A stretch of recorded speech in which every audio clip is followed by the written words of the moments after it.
હજુ પણ આ ચિત્ર સ્પષ્ટ નથી થયું, કારણ કે જે રીતે મારા સહયોગીએ જણાવ્યું કે વિસાવદરના એ ગામડાઓ, જો ભેસાણના આસપાસના ગામડાઓ, ભેસાણના ગામડાઓની જો મતગણતરી થતા હોય તો જો તેના પરિણામો હાલ આવતા હોય તો ત્યાં તો પહેલાથી જ ગોપાલ ઇટાલિયા નું વર્ચસ્વ રહ્યું છે, તેના કારણે અહીં મતદાન જો અહીંયાના આંકડાઓ છે તો તેમના તરફી રહ્યા છે. પરંતુ જ્યારે વિસાવદરના ગામડાઓના મતદાન પેટી ત્યાંની જ્યારે ખુલશે ત્યારે કદાચ ચિત્ર સ્પષ્ટ થાય, ત્યારે ખ્યાલ આવશે કે કઈ પાર્ટી આગળ વધી રહી છે, કોણ જીત હાંસલ કરી રહ્યું છે. પરંતુ હાલના પરિણામો પર ધ્યાન રાખીએ તો અત્યાર સુધીમાં 10 રાઉન્ડમાં ના પરિણામોમાં 10મા રાઉન્ડમાં હાલ આમ આદમી પાર્ટી આગળ છે, ગોપાલ ઇટાલિયા આગળ દેખાઈ રહ્યા છે 10 રાઉન્ડના અંતે. તો વિસાવદરમાં પહેલા જે ત્રિપાખીયો જંગ હતો, જે હાલ પરિણામો જોતા લાગે છે કે હવે ફક્ત ભારતીય જનતા પાર્ટી અને આમ આદમી પાર્ટી વચ્ચેની જ આ જંગ છે.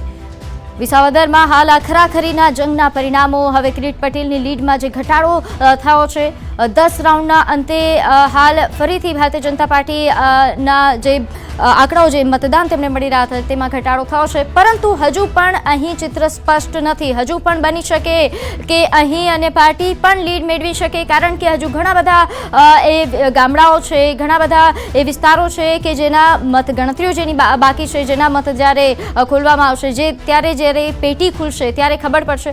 કડીમાં પણ આ જ પ્રકારની પરિસ્થિતિ છે. કડી વિધાનસભા પેટા ચૂંટણીના પરિણામોમાં પણ જે સવારથી અહીં પરિણામો આવી રહ્યા છે. આમ તો કડીમાં પહેલાથી જ ભારતીય જનતા પાર્ટીનું વર્ચસ્વ રહ્યું છે અને તે જ પ્રકારના પરિણામો પણ સામે આવી રહ્યા છે. સવારથી જ ભારતીય જનતા પાર્ટી અહીં આગળ હોય તેવા પ્રકારના આંકડાઓ સામે આવી રહ્યા છે. કડીમાં છેલ્લા ઘણા રાઉન્ડથી ભારતીય જનતા પાર્ટીના ઉમેદવાર આગળ છે, લીડ મેળવી રહ્યા છે, જેના કારણે કોંગ્રેસના કાર્યકર્તાઓમાં ક્યાંક નારાજગીના પણ સમાચાર મળી રહ્યા છે. જે રીતે આગળ સંવાદદાતાએ જણાવ્યું હતું કે કડીમાં જે આંકડાઓ સામે આવ્યા તેના કારણે ક્યાંક કોંગ્રેસના કાર્યકર્તાઓ દ્વારા નારાજગી વ્યક્ત કરવામાં આવી રહી હતી. તો કડી અને વિસાવદર પેટા ચૂંટણીની મતગણતરી હાલ થઈ રહી છે. બંને બેઠકો પર હાલ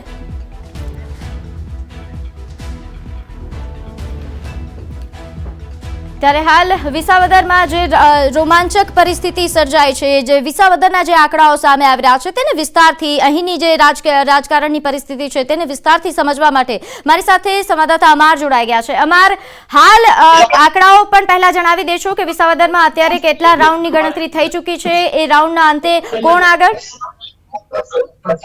ચોક્કસ કે જે રીતે 11મું રાઉન્ડ પૂર્ણ થયું છે અને 11મા રાઉન્ડના અંતે 5658 ની લીડથી આપના ઉમેદવાર છે તે આગળ છે. આખી વિગતની વાત કરીએ તો ભાજપને 11મા રાઉન્ડના અંતે 33,052 મત મળ્યા છે, કોંગ્રેસને 3750 અને આપને 38,710 મત મળ્યા છે. એટલે આ 11મા રાઉન્ડમાં 5658